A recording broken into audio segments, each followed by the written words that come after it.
My friends hated me because I can't suppress my Tourette's. Those are not your friends. By the way, this comes direct from the r/OKstorytime subreddit. When I was almost 4, I was diagnosed with a rare form of epilepsy. Fast forward to my 30s, I had adapted to suppressing my spasms and tics to the point where it would cause me pain, migraines, and worse, because I was stressing my body to fight against my issues. I would hide myself from people for hours to months when I couldn't suppress my symptoms. The neurologist I had as a child ignored me when I said something was wrong and that I couldn't control what came out of my mouth, so I felt I had no option to get help. By the way, this comes from user TallLie1328. I got involved with a nerdy group that would do hangouts and game times online, both publicly and privately, and I felt more alive knowing that someone other than my husband wanted me around. Aw, sweetie baby. Your tribe is out there, folks. You can find them, I promise. This isn't a criticism of my husband. He's amazing, and I'm so grateful that next year we'll be 20 years married with him. I still fought to suppress my weird outbursts or broken speech in front of people, constantly riding the mute and off-camera buttons to hide my trauma. But I failed several times, and several people who swore up and down they supported people with mental health, neurotype, and brain disabilities would very publicly support these issues for other people while privately blackballing me for it. This broke my heart. So I started seeking a proper diagnosis with better doctors since I had my husband's insurance instead of being stuck with my previous hospital. This was a long process due to lockdowns, medical wait lists, and more.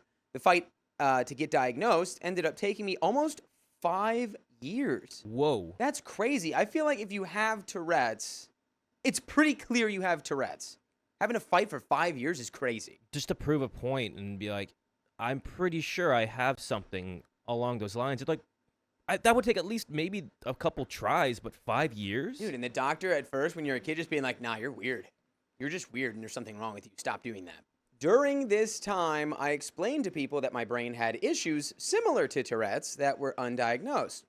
I knew that I was fighting to get diagnosed, but I didn't tell anyone except a couple of people that I was actually trying for a diagnosis.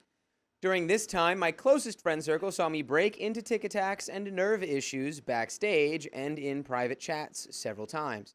They knew I was fighting to get diagnosed and was determined to get to the doctor for another appointment. Then I lost my dad. When I lost my dad, it was extremely sudden. We went from him feeling sick to being diagnosed with hyper-aggressive cancer to gone in 6 days. That's insane. Oh, wow. Hug your loved ones, folks. It could just be 6 days. That's crazy. I lost Dad in April of 2022. For context, I was absolutely Daddy's girl. Me and him were very close, and I absolutely broke down. Dad was a pistol, and I moved in with Mom for the next year and a half to help her rebuild her life as a disabled widow. During that time, life was crazy, and I started going through the fight to get diagnosed again. Now I'll kind of rush through the experiences of rebuilding life without Dad. I tell you, he was a beloved man, and it was very hard for many of us to rebuild our lives. In June 2023, I was out in the mountains. I'm a nature photographer, so I go out tracking animals and taking videos and pictures. I also volunteer with DNR for protecting endangered animals and helping track poachers. I love my work. While I was taking pictures of a badger, I noticed the weather was getting worse. Don't worry, I was very careful and safe with the badger pictures. I hurried back to my mom's house because the weather was getting nasty. Me and my husband started moving the cars around to get them both fully under the carport to protect them from the hail, and then life struck me. Actually, lightning struck me in my leg. Oh my... Do you have a wicked scar? Wicked sky. A bolt of lightning hit the street at the end of the driveway, shot off sideways, and hit me square in my leg. What? You got ricochet lightning struck? That's literally like one of those things you see in like a movie or like a video game. Yeah. You got video gamed movie. I guess that's the best insane. way to get struck by lightning. Because it's kind of like indirect. It's like you probably lose a little bit of charge when it hits the ground. That's crazy. And then it like ricocheted. You should That's nuts. I didn't even know that was possible. Yeah, that's wild. We were in a tiny town about an hour and multiple mountain passes away from the hospital. So we watched me carefully and watched the weather carefully. You didn't even go to the hospital? You're literally unstoppable. Over the next few months, I had a lot of appointments with neurologists, not just to figure out the Tourette's, but to figure out the damage the lightning did, and why my tics had gotten so much worse. I had lost all ability to control the tics at all. Oh, wow. Suppressing was not an option, and I was ticking more and more all the time. In the meantime, one of the friends I had been so close to was starting to act weird with me. I tried to say it was all in my mind, but it very much wasn't. But more on that later. 2024 rolled around, and I got my official diagnosis for Tourette's. This should have been pure relief at 40 years old. Something was finally diagnosed that should have been caught, honestly, at age 5 at the latest. But something happened that was much worse than I could imagine regarding my health and the clinic and neurologists I was dealing with. Not only did they absolutely not listen to me when I had serious negative medical reactions to a test they were doing, but they decided to fill in my race for me on my medical papers. This is a big no-no anyway, but it was way worse. I am a diagnosed albino, another long story, and genuinely I am a very weird medical case. Shout outs to those. I'm also one of those. I have a weird illness called pleva that lurks within my genetics to this day. Is that the one where like It basically is like it ranges from like it could be chickenpox to like massive open lesions all over your body. Oh. It never got that bad for me, but there's people who have it that are just like bedridden for the rest of their lives. I'm lucky.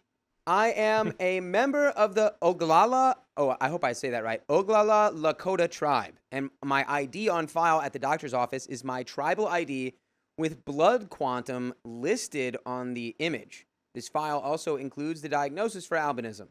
At the question race, I choose what I have always chosen since going through IHS as a child, choose not to answer. My history with how people have treated me for being albino is not positive, and I have issues with people listing me by my race. When they gave me my paperwork for my Tourette's diagnosis, I saw that the race spot right above the tribal info had been changed to white. At this point, I didn't even say a word. I walked out seeing red and raging, feeling back in the constant trauma of being told I am not really native by non-native people my entire life for being too pale. I went home with my husband, told my friend circle about what they had done and how much it had hurt me, and they all said they supported me. Fast forward to this year, there's a long story to this as well, but one of the friends, the one that had been acting weird towards me, had a fit because I apparently insulted his answer/joke during a game of Cards Against Humanity because I didn't find it funny. Dude. That's a tale as old as time. Can you imagine? Can you imagine getting that mad? Can you imagine Like- literally actually causing problems within the group because, like, Of a, you didn't have a funny joke? because of literally the one game where it's like sometimes your jokes are just not gonna hit. He refused to let it go, bashed on me and mocked my taste, called me hyper offended, kept bashing on me, and then, after all that, while I kept saying, drop it, this is not worth fighting, he tried to gaslight and claim I was the one starting a fight. I told him to grow the F up. He left and started telling everyone that I was faking my issues, didn't have Tourette's, and faked my trauma, blah, blah, blah, blah, blah. I tried for hours with my friends to find out why this happened. In the end, nothing had happened. I didn't say a word to him. I didn't bash on him, but he did to me. So he made public comments mocking my issues and calling me vulgar insults. I still said nothing to him, but other people who had been our friends as well called him out for it, which made him publicly attack me more and more. This is a block button situation. This is why they make the block button. This guy's reaction is the joke. Yeah, he's the joke now. Yeah. Honestly, at this point, it's like if there are people bashing on you because you have Tourette's or being like you don't actually even have Tourette's I or don't anything crazy like that, I don't think it's even that. I think block and move on Well, and stay with the people he's- who are supporting you. he's just like so hurt because OP didn't find his one tagline or joke in the card game funny, and then it blew up to this proportion. Well, I don't is know. Insane. I can really see this guy being the kind of guy who's like, you know, she's talking about like her tribal identity and like how it really upset her that they listed her as white, and then it's like he might be the kind of guy who's like, oh wow, you're just like so hypersensitive little baby, and then And it's everyone, like, yeah, but then read you the know, room. It's like one of those things where everyone's like, because he's going what are about you how you're doing? always she's always Yeah. offended and blah blah blah, and how you don't really have Tourette's and you're just a victim, blah blah blah blah blah. At this It's point, I like- just Just stiff arm that Literally, guy yeah. right out of the friend group. there's no point of being with this or being Yeah. in the vicinity of this guy. So, I have never responded to him. Good job, girl. I never attacked him. I just felt sad and I just cried. Oh no. I just talked to our mutual friend through his sadness at his friend turning on him and our community for something no one was doing to him. I still hold no malice toward the guy, but I will not talk to him again. I will not help him fix the void. But I keep wondering, was I that hard to deal with? I guess the struggle I'm having with is the sheer number of friends over the last few years who have betrayed me for seeking help and getting diagnosed. I don't understand it. And that's the end of that story. My friend keeps making bad decisions, and I'm getting tired of it. Well, why don't you take a nap? Also, this comes from our community, so thank you for this. I, 34 male, have been friends with my two friends, Dakota. Oh. I'm not 31. He's very close. Yet? Who is 31 male, and Patrick, 35 male, for well over 18 years. Patrick and I used to be roommates and live moderately stable lives with comfortable finances, while Dakota has spent most of his life struggling and failing to keep up. What are you doing? You're struggling. You're failing to keep up. On a real level, once you live below the poverty line long enough, you get very used to it. It is worth noting that Patrick and I both have been supportive at all times and had never viewed this as a competition. By the way, this comes from user HookedUp47. Now, the backstory for Dakota. Dakota's mother passed away in high school, and since then, he lived with his grandfather as his dad is a piece of crap. Living a few states away, wanting nothing to do with him, has always been out of the picture. Even after Dakota met him and tried to make efforts to form a relationship. His father has a wife and kids, all of which came after Dakota was born. With this in mind, Dakota really never had anyone in his corner outside of his grandfather, his broke/immature uncle, and Patrick and I as his best friends. With this came the territory of feeling we needed to be there for him more than other friends in our lives as he had nobody else. After high school, we all made poor choices, didn't get back on track until our mid-20s, when Patrick and I moved out of the state while Dakota stayed with his grandfather. About 5 years later, we all ended up back in North Carolina. Wow, where's Riley when you need him? Yeah. Yes, Riley's from North Carolina. Patrick and I rented a house my father owned under a lease-to-own agreement for me, with cheap rent of $500 each. A rare deal in Charlotte where $1,000 a month would be cheap. By then, Patrick and I both had stable jobs making about $40K each and were saving money, while Dakota seemed focused entirely on his fiancée, Allie, who was also his boss at a local restaurant. We were happy for him even if he never had time to see us, as most of our old friends still live with their parents. Then, seemingly out of nowhere, Allie broke off the engagement. Uh-oh. No, Mrs. Boss. It's no longer Mrs. Boss, it's back to Boss. No. Dakota went from being unavailable to wanting to hang out constantly, sometimes even sleeping on our couch, though he still lived rent-free with his grandfather. Given he was making about $40K, we figured he must have been saving a lot. Over the next year, it became clear Dakota's mental health was struggling. Every conversation circled back to Allie, who by then was living her best life and partying more, which none of us wanted anymore. Dakota kept trying to win her back. When we reminded him of the age difference and timing, he either got angry or ignored us. Taking a pause here, Dakota. Yes? Dakota in the story, he clearly needs to talk to someone. I think he's trying to do a cry for help without saying a cry for help, without saying the fact that he's having a tough time. He wants to get out of his grandfather's place. Like, yeah, sure, that's his only support. I would say his only constant support other than you and Patrick, OP. I mean, if that's where you've been, like, forever, it's like, there comes a time where it's like, when a lot of stuff starts happening, it's like, you just need change. You need change of scenery, change of environment. Yeah, especially if you see your closest friends who left, came back, and they're being successful, and it seems like you're kind of dragging behind. This is something that, he needs to talk more so about with a therapist or a professional, rather than crashing on your couch. This became what I call the Dakota Code. Dakota obsessing over the smallest gestures, like Allie waving goodbye, as signs she wanted him back. At the same time, he jumped on dating apps, falling in love almost instantly, scaring women off by getting too serious too quickly, or ending up with toxic partners. Breakups followed within weeks, always repeating the same pattern. Despite our advice, Dakota always did the opposite, caught in a cycle of denial and impulsive choices. Around this time, Dakota's grandfather passed away. No. Oh no. This is bad. All around bad. Yeah. His uncle let him continue living in the house for now, still rent-free, while the uncle himself lived in the house across the street. Think old school country town, Holler, where the entire street was once owned by one family, but is slowly but surely breaking off to developers. At this time, Patrick and I suggested he start financially preparing for getting his own place. During this time, I had actually begun dating my now wife, Maggie, currently 35 male. We met on dating apps, but really hit it off. We had a lot in common, loved making art, painting, drawing, both were dog owners and cat owners, etc. We found peace in the blend that some may find chaotic.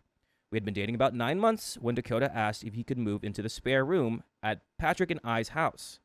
Okay, knowing how difficult it was just to keep Dakota from crashing on my couch every night so I could actually have my girlfriend over with privacy, I told him no. And guess, it's one of those things where you are allowed to say no in those situations where he wants to move in, but do you have something to say? You cannot want your friend to live in your place when you're about to move in with your partner. Yeah.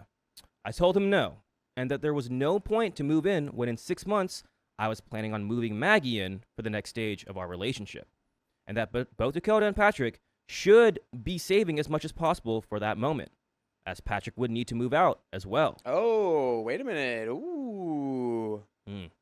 I mean, okay. During these last 6 months of Patrick and I being roommates, Dakota really went off the rails. His boss demoted him, then moved him around in his different restaurants as Dakota kept causing issues, seemingly the stress of working with his ex-fiancée, sparking anger issues he would take out on his subordinates. His boss, however, threw Dakota every bone possible, never docking his pay rate when demoted, paying for weekly therapy for Dakota, constantly giving him second and third chances at new restaurants he also owned.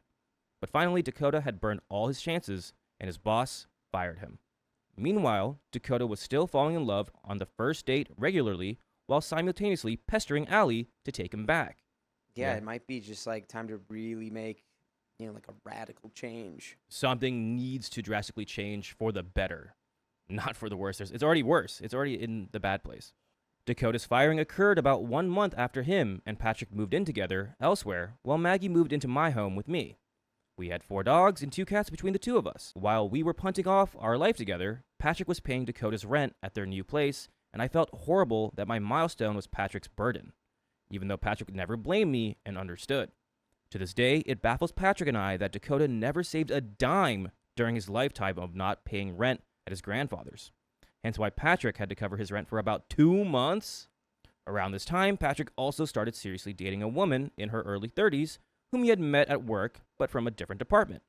Dakota began jumping from restaurant to restaurant for work, getting manager positions, none of which paid as much as his old boss, just to date a coworker or yell at a subordinate and get fired and start all over again. Stop dating your coworkers. Stop it. It's the you don't crap where you eat kind of thing. I feel like it's almost inevitable working in a restaurant, but quit it. Especially as a manager. It's like it's different when you're a manager. This went on for about a year, all while simultaneously saying he wasn't trying to date and instead focus on himself. But then dating and falling in love with every woman on the first date and continuing that weird cycle mentioned earlier. After living together with my girlfriend for a year, we got engaged at the location of our second date where our dogs first met each other. That's cute. Oh. And about a year and a half later, we got married. So 1.5 years dating, then proposed, then another 1.5 years engaged. Then married now a bit over a year married. So about a course of 3 years-esque. It isn't super important, but for reference, Dakota was dating another 19-year-old who attended our wedding, while still living at home and telling her parents that Dakota was just her, Dakota was just her attracted to the same gender best friend and not a boyfriend, while Dakota was in love. So, I hope that gives you a pulse on the immaturity he creates in his life being a 29 or 30-year-old at this point. Maggie and I honeymooned for 2 weeks in Japan. It was a dream come true, and upon return, she switched from teaching English as a second language to her dream job as an art teacher, and I got a promotion as well to an association director to an upscale lakeside community. Our combined incomes being well over $100K now. Maggie had previously been living in her mom's family house, which then sold, and she was gifted $30,000 from the sale, which on top of our combined rent only being $900 with my dad really set us up for success. Again, it really depends on who you know. Around this time, Patrick moved out of his home with Dakota to move in with his girlfriend, who had inherited her grandfather's already paid off house. So he was on track for a very similar, financially promising setup. Dakota, on the other hand, was left alone in the home he had shared with Patrick. Dakota's girlfriend dumped him a few days after our wedding, which I'll add she was late for and missed being in the photos over her not being ready or quick to getting ready. No surprise there. And he got fired from work yet again. What is he doing? He's screaming at his subordinates. But so at this point your friend needs a what are you doing, my guy? It's the cold water. Yeah. This guy needs more than a cold water. This guy needs a cold shower, cold bath. Yeah, dude. I couldn't help but feel guilty that both Patrick and myself were seeing our dreams become reality, while Dakota was alone, with virtually no family, no girlfriend, and no job to pay rent. At this point, Dakota would ask for money or financial assistance almost weekly. Could be, I need $50 to reactivate my phone, or I need $200 to make rent. And Patrick and I would take turns assisting until he got back on his feet. It is important to note that substances aren't part of the story, and Dakota's inability to save money is more so a reflection in his regular use to Pokemon and Yu-Gi-Oh cards, No. which he plays competitively and has sold cards in the past for thousands of dollars. If you need to make rent, sell your Pokemon cards. I mean, he has. Sell more. What are we talking about? Again, he paid the down payment for his car by selling just a few cards. Patrick always told Dakota he needed to pay him back, but I personally don't believe in loaning money to friends unless you don't need it back.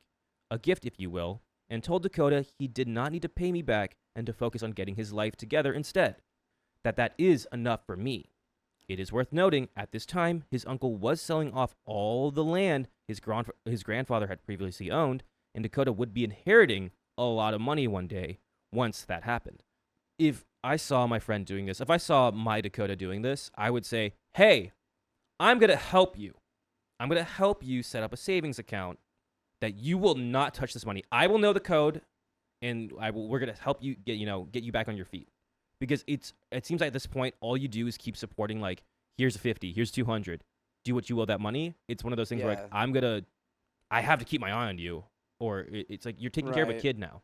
And if he's just using it to, like, buy Pokemon cards, what are we doing? Yeah. Yeah, you could approach him with that and be like, this is something I think could help you. Are you down? And if he's like, no, then it's like, well, I don't know how much I can just and then continue to support you while you just make negative choices for yourself. During this period, he always said he would give me and Patrick either $10,000 each or take us out for tattoos on him or some kind of grand gesture of his gratitude once the inheritance went through. I would literally say, don't do that. Save it. Yeah. The first land parcel sold, and Dakota inherited $100,000 from that. 100K is no joke, but it was supposed to be 160K originally, according to Dakota, which is an example of how often his information or stories change. I'm sure it will surprise nobody, but no gesture of appreciation for myself or Patrick ever occurred. Pat was paid back. I wasn't, since I asked him not to do it, but I'd be lying if I didn't want that tattoo or gesture he had promised us. Regardless, I was disappointed, but not shocked in the least. Dakota immediately spent $40K on a new Mustang convertible, 8 cylinders. Horrible gas mileage, by the way. But the only kind of Mustang you should buy, 8 cylinders minimum. It's not a Mustang, it's a pony. If you have the money and the financial access to that, then do it. But don't do it if you're not if you're in. Don't immediately blow half the money you're getting from this land sale on a car you don't really need. And after being evicted by his landlords prior to the inheritance, he had been living on his uncle's couch. He had also totaled his previous car, which he still owed about $20K on due to the absurd 20% interest rate on his car loan. Ew. Which, to this day, he has never paid back, destroying his credit. Ew. I tried convincing Dakota to pay off that old car, but he refused, not caring about his credit because he would be buying a home outright. I tried explaining that he only got 100K instead of 160K. So if his total inheritance is only predicted to be 400,000K, it is probably going to be lower, and at the very least 60K, lower than we already know, totaling 340K, then knocked down to 300K because he thought he bought the Mustang. Not to mention any more spending he blows through. Right, and then once you buy a house, it's not like, oh, I never have to spend any more money ever again for the rest of my life. It's like you're going to have to pay property taxes, you're going to have to do maintenance, you're going to have to do all kinds of stuff. I tried telling him 300K isn't enough in the modern day to have many house options, and even then, it'll take all 300K, most likely. Working in property management, I see the numbers houses sell for daily, but he refused to believe me even though I'm in the industry. Since then, Dakota has gotten a job at a new restaurant and is dating another coworker. Surprise, surprise. But at least this time, she's age appropriate. Alyssa, 29, female. I can tell by his social media posts though, he spends a lot of money on their dates. I called it. Recently taking a week-long vacation at a $400 per night hotel on the beach, all paid for by him. I haven't asked, but my gut says he probably has 20K or less left of that 100K he inherited. At this time, there are no sales on the remaining 3 land parcels for his remaining inheritance to come through. Dakota and Alyssa have only been dating for 2 months, and he texted Patrick and I a photo of a ring saying he is going to propose. Patrick is sick of giving advice that he never follows, so he simply responded with fake supportiveness. I, on the other hand, while still being supportive, told him he should slow down and take things cautiously, as they've only been dating for 2 months. This actually happened 3 days prior to the 2-month mark. Dakota then backpedaled and said if he bought the ring today, he wouldn't have had it in hand for another 2 months. Then would probably wait another 6 months, which still seemed quick, but I was relieved to hear that. 2 weeks later, Patrick went on vacation, with the intent being to propose to his now girlfriend of 2 years. I wasn't thinking and forgot he had told me this in a private chat rather than the group chat. So the day he was going to propose, I texted him to confirm he was proceeding with the plan, which he was. But Dakota could see this since it was in the group chat. Patrick texted it in the group chat at 11:30 that night to say he was officially engaged. Congrats. Yay. But not to say anything as he wanted his now fiancée to have her chance to announce it, make a post, etc. Which made sense, and I agreed. Dakota congratulated him and said he would hopefully be right behind him, which I didn't think much of since his ring had a 2-month wait. The next day, at approximately 6:30 p.m., Dakota texted us in the group chat letting us know he too was now engaged. My blood, as well as Patrick's, began to boil. Patrick had just asked us not to say anything to steal his fiance's thunder, and Dakota, under some primal instinct to compete with us, felt so compelled that he proposed the day immediately after Patrick did.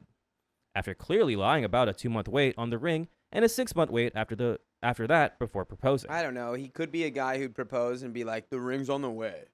I got you a ring pop. Ring's on the way, babe. I promise.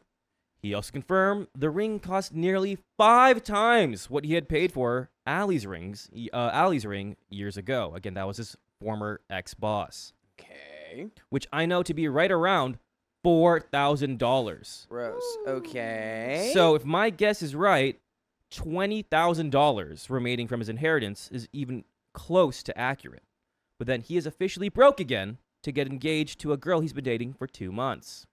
I don't think I explained this well either, but after getting evicted from failing to pay rent, he's been living on his uncle's couch this whole time. And when he tries to rent a new place, either his crappy credit from not paying off that wrecked car, or his lack of 2 to 3 times rent as income has prevented him from moving off the couch into his own place. His now fiancée lives with her parents and has never had a place of her own. So, I find myself in a strange situation where I simply don't know what to do anymore. Any advice I give is ignored, and now he's engaged to a girl he hardly knows out of some biological clock issue that usually more or so affects women, as well as a desire to stay on pace in life with myself and Patrick. But frequently, his lack of advice following and his actions negatively impact or affect myself and Patrick. He has blown the majority of his first wave of inheritance, which he previously said he wasn't going to spend any of it to save for a house. And he can't get approved to move into his own place and lives on his uncle's couch. Patrick is very, very hurt that Dakota would get engaged the literal day after him, approximately 17 hours later, and I see our friendship trio crumbling. Patrick and I have always been good about keeping the friendship alive, even with the space and time of not talking. But Dakota has a knack of blowing off everyone for his significant others, even when they barely know each other. And I think these latest actions will be hard to recover from in me and Patrick's eyes. There's a little bit left, but Dakota, what do you do about yourself? It's time to quit this friendship, my guy.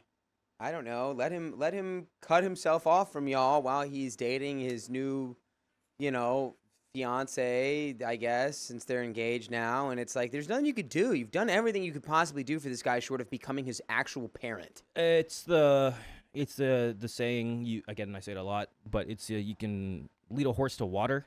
He's not drinking the water. He's of thirst. You can't do any more. You really can't. It's not your responsibility. Yes, you are his friend, but he has to take accountability and he has to grow up. But let's go ahead and finish up the story. OP says, how do you convince someone who refuses to listen that they are making horrible decisions, being a bad friend, and single-handedly blowing yet another bailout that has been given to him, the inheritance this time, but previously blowing it with the boss that never docked his pay when demoted, paid for therapy, and even gave him a $5,000 check when he was ultimately fired? He's been given so many chances. I was so optimistic that this inheritance could be used to finally make a life for him. But sure enough, short-term gratification and rush to catch up to his buddies had led him astray. I am also scared he will regret the marriage because, again, it's only been 2 months since they started dating. Not sure if there's any advice out there, but I hope someone at least gets entertained by this madness. Thanks. And that is the end of that story. Yeah, I mean, we already said our piece. It's one of those things where he's going to learn the really hard way, and you don't want him to do that, but this is no longer your burden to bear. Yeah. You have your own life. Patrick has his own life, and he's got to have his own wife now. It's one of those things where you can't do much more than what you've done.